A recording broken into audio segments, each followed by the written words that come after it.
Welcome guys! Ano daw ang circuit breaker para sa solar charge controller to battery bank?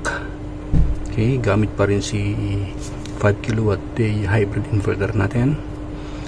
For example, close to maximize na yung ating PV gamit si 500 watts na 6 na piraso sa isang string, bali 12 sa dalawang string, meaning sa isang string meron tayong 3,000 kilowatt power at sa isang string din is 3,000 kilowatt power. All in all, meron tayong 6,000 kilowatt. Ang magiging formula natin is total PV array. So ito nga yung kabuuan niya, is i-divide naman natin sa battery bank nominal voltage. At ang resulta niyan is yung circuit breaker amp rate. For example, 6,000 divided by 48 volt system times 125 safety factor is equal to 156 ampere. So ito na yung ating circuit breaker. At pwede tayong gumamit ng cable wire naman ito na 25 mm squared, ngunit ang 25 mm squared ay meron lamang 170 ampere ang equivalent nito. So if I were you, magi-step up kagad tayo at gagamitin nating cable wire para sa DC is 35 mm squared. So ang 35 mm squared is equivalent to 240 ampere. At yung circuit breaker natin, ang available naman sa market is 150. So ito ang gagamitin natin, 150 circuit breaker. At ito naman yung recommended ni DEA para sa 5 kilowatt nila, 5 kilowatt. At meron din tayong susunod na formula just in case na gusto natin gamitin yung power law.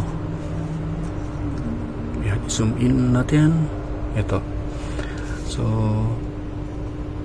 I stands for current is equal to P, power measured in watt, and then divided by voltage. So yung I natin, so ang kabuuan ng ating PV array is 6,000 divided by 48 system nominal voltage ng ating battery times 125% safety factor is equal to 156 ampere. So same lang mga idol, kahit gamitin natin yung power law at yung formula na available sa internet. So parehas lang sila. 6,000 divided by 51.2 pinaka nominal voltage natin, tapos times 1.25 is equal to 146 ampere. So ganun din mga idol. So ang gagamitin din natin or 150,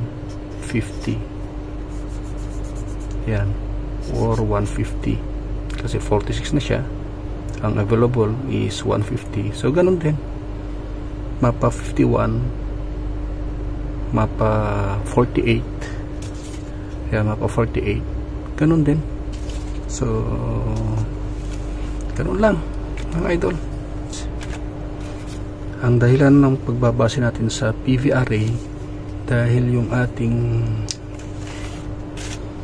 battery is ang magcha-charge itong solar natin. Okay, solar panel natin ang magcha-charge. At sa hybrid day, pwede rin tayo mag-grid charging, at nangyayari lang yun during night kapag alam natin na paubos na yung battery natin. Halimbawa naka 100 AH lang tayo. Ang 100 AH, pag meron tayong load na 1 ampere, ito ay tumatagal naman ng 5 oras more or less. Ganun lang. Maraming salamat. Hanggang sa muli. Thank you.